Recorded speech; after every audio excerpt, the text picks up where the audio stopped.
hay-adaha ammaanka dowladda Soomaaliya ayaa soo bandhigay muuqaallo iyo dad markaasi la tuumsan yahay in ay gacan weyn ka geysteen qarixii ka dhacay diyaaradda Daalo toddobaadkii la soo dhaafay. dowladda Soomaaliya ayaa ku howlaneyd maalmihii la soo dhaafay baaritaano ku aadan wixii ka dhacay labadii bishan diyaaradda Daalo Airlines waxaana markii ugu horeysay la soo bandhigay muuqaallo rasmi oo ka turjumaya wixii dhacay.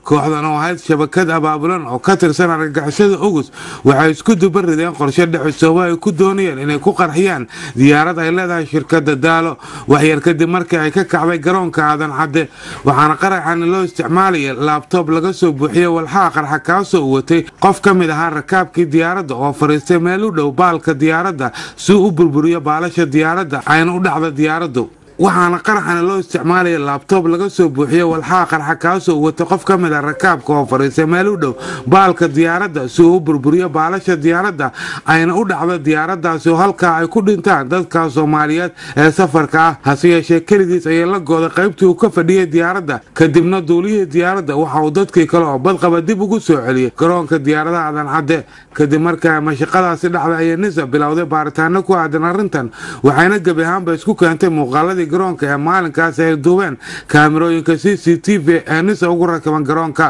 waxaana muuqaaladan idinkaga muuqda sidaad arkaysaan laba nin oo mid wata jaakad u egtay shaqaalaha garoonka iyo nin kale oo wata laptop kuwaasoo gudbinaya qaraxa sida ka muuqata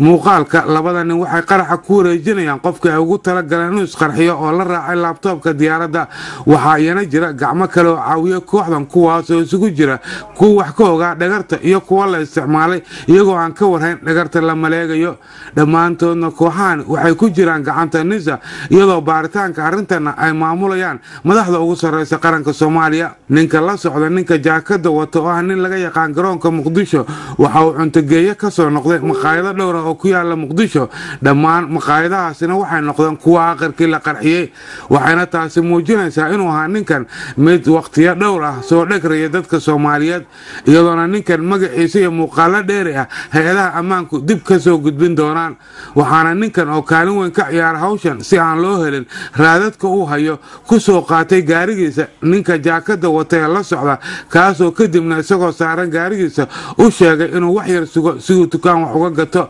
dabeetana waxa uu qarxiyay gaarigiisii uu isagu lahaa iyadoona halkaas uu ku dhintay ninkii hawsha dhagarta garoonka la soo maleegay si uu soo afjara dabagalka kiiskan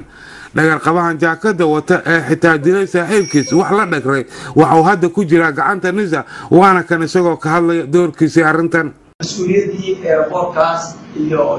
dayacaad madso ku dhiibay wadada Soomaaliya shabakadan soo abaabulay weerarkii dhicisooba ee la doonayay in lagu laayo rakaabkii saarnaa diyaaradda Daalo Airlines waxay hadda dhammaantood ku jiraan gacanta NISA waxaa sidoo kale xiran muwaadiniin kale oo la tuunsan yahay kuwaas oo hadda su'aalo la weydiinayo